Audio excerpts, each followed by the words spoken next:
그렇게 하면은 이제 30성으로 넘어가 보세요. 149페이지입니다. 149페이지 다 같이 보실까요? 자, 읽어보실래요? 이것이 순수한 실제 세계이며 생각으로 이해될 수 없고 선이고 불변이고 안락이고 고요함이며 깨달은 몸이며 이를 일러 위대한 성인의 진실된 몸이라고 부른다. 예. 방편바 이거 하다가 말았네요. 자, 아직까지 29성에서 이제 이걸 완성을 10바람일을 해갖고 10지 다 일러야 이제 그 다음에 30성으로 가는 거죠. 그럼 우리가 너와 내가 같아요. 주객이 하나임을 알았어요. 다 하나고 우리가 다 연기되고 상의적인 존재고 상호 의존적 존재고 우린 서로 홀로 살 수 없는 서로 아주 함께하는 네가 기분 나쁘면 나도 나쁘죠. 그러니까 상대를 사랑함으로써 내가 행복해지는. 그러면 그렇게 이제 요 둘이 아님의 이치를 이제 근원적으로 깨달았으니까 그 다음부터는 어떻게 되죠? 이제 8단계, 심무도의 8단계를 지나서 9단계. 다시 이제 세속속으로 돌아와서 그들에게 내가 이해하는 그들로도 또 깨달음을 인도하고 그리고 우리가 하나임을 그들이 또 잘 되게 사서법을 발휘해서 하려면 뭐가 필요하겠어요? 방편이 필요한 방편. 내가 어떤 내 특정한 방식을 고집해서 하면 안 되죠. 어떤 사람 선물 줄 때도 상대에게 필요한 걸 주는 사람도 있지만 내가 주고 싶은 걸 주는 사람도 있죠. 또 뭐죠? 상대가 필요한 때에 주는 게 아니라 내가 주고 싶은 때에 주는 거예요. 그럴 수도 있죠. 또 내 선물 줘놓고 내 뜻대로 그가 소중히 안 여기면 또 화가 부럭부럭 나는데 줘놓고도 아직 거기서 차기 붙어. 부담스럽죠, 그런 선물. 그러니까 그런 것들은 다 아직까지 보시섭에서 아직 멀었죠. 예. 그러니까 이 방편이라고 하는 거는요. 이미 저 자성에 우리가 주객 둘이 아님을 알았기 때문에 뭐가 없어요? 나라고 하는 게 없는 거예요. 이고가 없이 하니까. 자의식이 없이 하니까 그때는 정말로 그 보여지는 것이 사실은 방편인데 그래도 실질적으로 연습을 자꾸 해야지 방편. 그래서 방편바람일에서는 사무량식과 제가 생각해요. 앞에 26성에서 했던 사서법이 아주 완벽하게 이루어지겠죠. 그래서 사무량식 뭐예요? 자비희사입니다. 자애롭게. 내 신구의 삼업이 내 몸과 내 말과 내 뜻이 어때요? 항상 뭐예요? 보시하는 말, 주는 거죠. 또 자비입니다. 자애롭고 따뜻하게 또 연민심을 하는 거예요. 왜 연민심은 무지하면서 연민심은 절대 못 일으킵니다. 연민심은요, 본질을 이해해야 일어나요. 공이나 연기나 이런 거에 대한 걸 알아야 이해되죠. 우리가 공이나 연기까지 어렵게 생각할 것도 사실은 우리가 이 세상에 잠깐 살고 간다. 그죠? 반드시 생이 있으니까 우리가 사가 있다라는 생각을 하게 되면 내가 때가 되면 반드시 죽는다는 생각을 하게 되면 그 생각만 잘 사유하기만 해도 뭐예요? 다 연민심이 일어날 수 있죠. 나처럼 저 상대도 굉장히 이 사는 동안에 굉장히 행복하고 싶어 한다. 또 사랑받고 싶어 한다. 이런 생각만 일으킬 수만, 이게 입장을 바꿔놓고 생각만 할 수 있기만 해도 굉장히 연민심이 일어나죠. 또 저 사람이 그렇게 행동하는 데는 뭐예요? 다 그런 원인이 있어서 이유가 있어요. 인연법을 아는 거예요. 저희는 다 저렇게 독하게 되기까지는 또 많이 이제 특히 외국에 있게 되면요. 초기의 이민자들 참 서름 많이 겪었거든요. 요즘에 가는 사람이 그래도 한국의 제품도 많이 알려져 있고 그러지만 30년 전에 갔던 사람은 한국에 미국에서 맨날 틀어주는 게 우리 6.25 당시에 했던 그런 거 틀어줘서 못 먹고 가난하고 그런 되고 한국이 어딘지도 모르고 맨날 물으면 중국에서 왔냐 일본에서 왔냐 이거밖에 모르고 그러니까 그리고 또 영어도 안 된 상태에서 또 가난하게 가가지고 참으로 한국에서 어떤 배경이었던 조건에도 관계없이 가게 되면 이 일은 똑같은 일을 해요. 굉장히 고생했던 세대. 그러면 자기가 또 자격지심에다 실제로 차별도 있었겠지만 또 보태지죠. 네, 자격지심까지. 그래서 굉장히 서러움이나 힘겨움의 어떤 그런 걸 겪으면서 그렇게 살게 되거든요. 그러다 보면 어떻게 되겠어요? 성격이라든지 이런 것들이. 방식이나 행동이. 아주 나중에 온 사람 보면 이해불능이잖아요. 그런데 우리가 그가 왜 그렇게 형성됐는지 그런 인연법을 알게 되면, 원인을 알게 되면, 그렇게 되면 우리가 조금 더 낫죠. 그러니까 제가 이제 이렇게 정신적인 부분으로 하면 이해가 안 가는데 육체적인 걸로 하면 이해 금방 갈 거예요.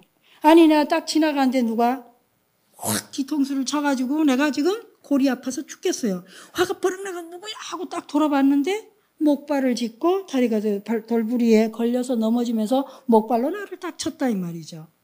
그러면 내가 뒤통수는 아파 죽겠지만, 아니, 이런 병신이 어쩌면 빨겠어요? 아니면 같이 치겠어요? 그런 사람은 우리는 굉장히 정신 이상자로 당장에 이렇게 딱 되죠. 근데 우리가 그 사실을 알면 어때요? 내가 굉장히 아프긴 하지만 어때요? 이 사람이 정말 의도성이 없고 이렇게 다리가 아파서 그래서 돌부리에 넘어져서 의도하지 않게 나를 쳤구나 하는 걸 알게 되는 거예요. 그러니까 내가 굉장히 아프지만 그 통증만 있는 거지 분심이 부룩부룩 나가 이게 날 무시해서 나를 쳤고 이렇게는 안 한다는 거예요. 지극히 보통의 상식의 정상적 사람들은. 그러면 어떻게 돼요? 내가 어때요? 시간과 함께 어떻게 돼요? 이 통증은 금방 가라앉아요. 시간과 함께 통증이 가라앉는다고. 근데 만약에 역으로 내가 아니 저것이 의도적으로 날 쳤다고 생각하면 이 통증이 가라앉는 게 아니고 이번에 이 통증이 올라가죠. 막 화가 치밀고 날 무시했고 내가 열이 번쩍번쩍 나면서 속이 더 답답해서 불이 나면서 막 분노심이 일어나니까 공격성이 일어나고 이렇게 되니까 어때요? 이게 엄청나게 확대되는 거죠. 그리고 몇 시간 뒤에도 가라앉느냐 또 다음날 가라앉느냐 생각하면 할수록 더 화가 나고 분이 나고 결국은 때려주든지 욕을 하든지 흉을 보든지 내 기분이 엉망이 돼요.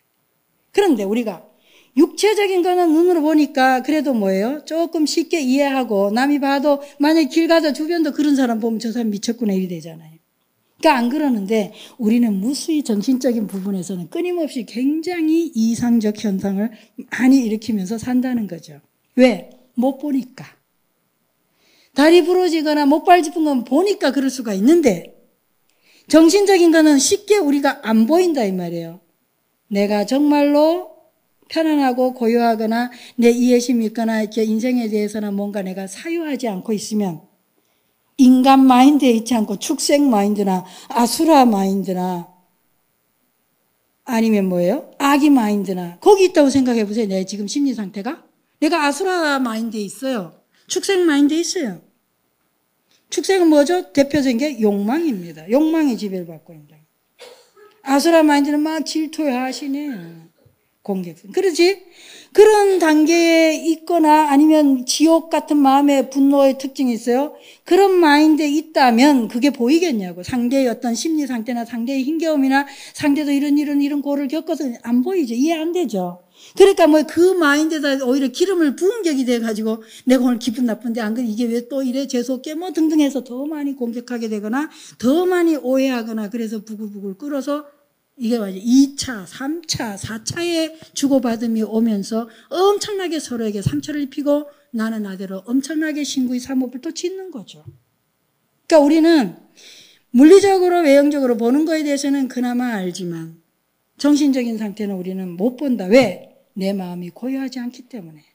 내 마음이 이미 어디가 있으니까 시시때때로 지옥에 가 있든지 축생에 가 있든 아수라에 가 있든 악의에 지칠 줄 모르는 원함, 갈증, 결핍감 그런 데서 끊임없이 구하기만 하고 있는 채워지지 않고 만족을 모르는 그런 마인드에 있기 때문에 안 보인다는 거예요. 상대가 왜 그런지 안 보이니까 작은 걸림에도 엄청난 반응을 내가 할 수밖에 없는 거죠. 오해하게 되는 거지. 사실은 상대는 뭐예요? 상대 자체도 굉장히 의도성이 있어서 그런 것 같지만 많은 경우에는 상대가요.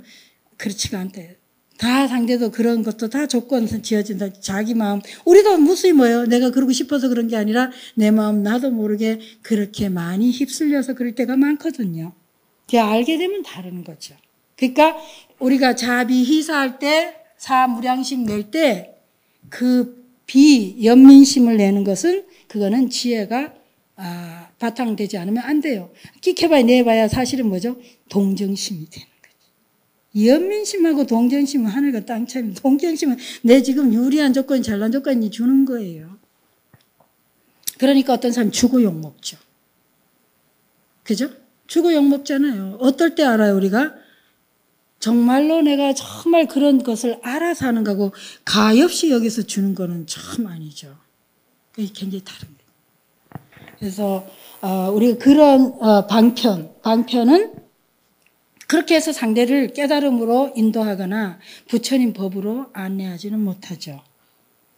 우리가 정말로 자유로운 마음, 따뜻하고 연민심을 가지고 인생에 대한 이해를 하고 법에 대한 이해를 하고 충분히 이해를 해서 또 그리고 원바람이에요. 그래서 내가 방편을 자꾸 하다 보면 무슨 원력이 생기는 거죠. 내가 정말 이렇게 중생을 구제하고 저희가 따뜻했으면 좋겠다. 저희가 정말 행복했으면 좋겠다. 내가 뭔가를 더 그렇게 하는 이런 이렇게 진정한 원함이 일어나게 되는 거죠. 내가 잘 먹고 잘 살아야지, 내가 어떻게 해야지가 아니라 상대가 진실되게 행복했으면 좋겠다. 성장하고 부처님 법으로 인도하면 좋겠다는 그럴 때는 뭐 방해스럽게 안 일어나죠. 민폐를 끼치며 일어나는 게 아니라 내 마음에서 내내키는 대로 일어나는 게 아니라 정말로 상대 입장에서 어떤 것이 더 합당한가. 그러니까 부모가 이런 인생을 조금 아는 부모 같으면 어때요? 주고 싶어서 미쳐서 죽을지 연정 안 주죠. 왜? 그것이 자식에게 독이 되는 줄 아니까. 준다고 다 되는 건 아니잖아요. 아니 식물이 물이 꼭 필요하다고 해서 바가지로 갖다 자꾸 퍼부으면 썩죠. 적당해야 되는 거예요. 적당해. 때에 맞아야 되고 내용이 합당해야 되는 거죠. 근데 때에 안 맞게 내가 주고 싶다고 막 퍼질러 주는 건 뭐예요? 아직 멀은 거죠. 네, 완전히 자기 마음에 자기 욕구에 욕망에 빠져 있는 거니까. 그래서 이때 나는 원은요. 굉장히 이 팔당 저 자성이 하나의 둘이 아닌 이치를 알았기 때문에 필요한 자에게 필요한 것을 주는 거지 니하고 내하고 친하니까 아니면 이런 관계가 아니라는 게 자식이라고 주고 옆집에 아들이라고 안 주고 그래야 우리가 너무 많이 그렇게 하면 세상이 더 힘들잖아요. 자, 그래서 이 원바람일은 굉장히 다릅니다. 그러면 기도를 할 때도 이 원바람이 이쪽으로 가게 되면은 방편바람일, 원바람 이런 단계를 우리가 조금이라도 자각이 있으면 기도할 때 무조건 해 주십시오가 아니라 할 때도 내 뜻대로가 아니라 정말 법에 합당하게 그리고 상대에게 유익하게 상대에게 정말 필요하게 지혜롭게 내가 행하게 해달라는 그런 기도가 부처님 앞에서 일어나는 거죠. 그래, 법을 살아도, 여기 나오면 29성이 뭐예요? 설법에 장애가 없잖아요? 걸림이 없어요. 그런 정도가 되려면 내가 하고 싶은 설법을 하는 게 아니죠. 상대가 부처님의 어떤 법이 필요한가, 어떤 치유가 필요한가에 대한 민감성이 일어나고 그런 거에 대해서 아는 지혜가 생겨나요. 그래서 원해. 그러게 되면 당연히 원하면 뭐가 생겨요? 역발의 힘력자입니다. 저는 이제 이걸 갖다 제 방식을 다 이해하는 거예요. 다른 사람 좀 다르게 이해해도 아무 하자가 없는 거죠. 이런 것들은 서로 다르게 이해하고 경우에 따라 이해할 수 있는 거니까. 원바람, 역바람이 돼. 그러면 뭐예요? 드디어 이제 또 이럴 때는 신통력을 생각해야 되는 거죠. 때로는 그런 힘이 필요한 거죠. 그러니까 때로는 내가 부자가 필요하면 부자가 되는 거죠. 이때는 왜? 방편을 지났잖아요. 방편을 깔고 하는 거니까 돈이면 돈, 힘이면 힘, 권력이면 권력, 이쁨 무엇이든지요. 무엇이든지 해도 이때 이 힘은 신통력은 그야말로 내 증상만이 아닌 거죠. 오로지 이 중생을 이 고통에 허덕이는 이 힘겨워하는 사람을 법으로 인도하기 위한 제도하고 부처님의 깨달음으로 안내하고자 하는 그런 원력에서 입뒤 암의 방편바람 원바람 나시는 원력에서 나오는 힘을 구하는 거니까 이때는 굉장히 다른 거죠. 그래서 그때는 이 세속적인 거 이미 저게 뭐라 그랬죠? 차이 다양성이니까 어떤 사람은 스키를 탄다. 아이고 저 스님 옛날에요 초기에 어떤 신도가 스님이 그 스님을 막 공경하다가 스님이 핸드폰 두고 전화하는 걸 보고 만정이 떨어졌다고. 그런 사람이 있었어요. 실제입니다. 이제 실제 스토리예요. 지금 그런 정도는 아니지만 초기에 너무나 스님답지 않은 이미지인 거예요. 또 스님이 뭐 하면 너무 이미지가 어울리질 않은 거예요. 근데 이제 우리는 하나를 지금부터 봐야죠. 저 방편이나 원을 바탕으로 한 스키를 타고 골프를 치는지 아니면 아직 이 스님이 내보다 정신 수준이 떨어져 갖고 저런 거 뭐 해봐가지고 한번 또 누가 알아요? 뭐 해봤지만 해보면서 자유로워지면서 글로 갈지. 우리는 그 내면은 모르는 거예요. 내 판단 중지를 하고 이렇게 쭉 보고 이렇게 해야지. 그냥 막 몰아붙여가지고. 또 옛날에 뭐 절에 갔더니 누가 스님이 뭘 먹는 걸 보고 뭐 또 이렇다 저렇다. 그래서 그런 것도 이렇게 단정적으로 할 게 아니고 또 그렇게 판단할 게 아니라 내 경지에서, 내 수준에서 쉽게 보지 마시고 이렇게 조금 여지를 가지고, 스페이스를 가지고 판단을 딱 마침표를 찍지 마. 그래서 저는 항상 말할 때 마침표 찍지 말아야 해요. 항상 여지를 남겨두라. 결정적으로 하지 말고 스페이스를 둬라. 그게 역바람이에요. 그 다음에 그런 힘에 대해서 그 다음 마지막에 이제 지바람. 그러니까 육바람일의 지하고 저는 이바람일의 지를 제 개인적인 견해니까 여러분이 꼭 채택하실 필요는 없고요. 육바람일에서 보시지계, 인욕, 선정, 그 다음에 뭐죠? 정진, 정진 앞에 나와버렸네. 자, 어쨌든 마지막에 지. 육바람일의 지의 바람일은 저는 무분별지라고 개인적으로 이해하고 있고, 십바람일에 이걸 다 거친 이 십바람일의 지를 저는 분별지로 이해하고 있습니다. 제가.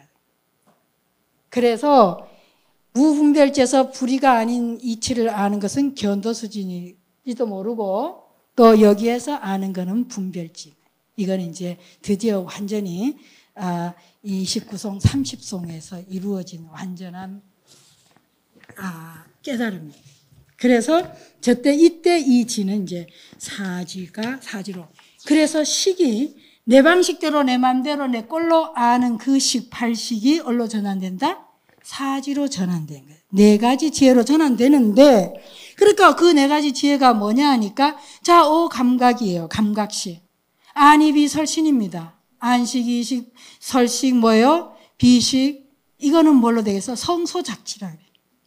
그러니까 안입이 설이 뭐예요? 그 오합지졸이 뭐죠? 항상 칠식의 말라식의 이고의 앞잡이로 노릇을 했단 말이에요.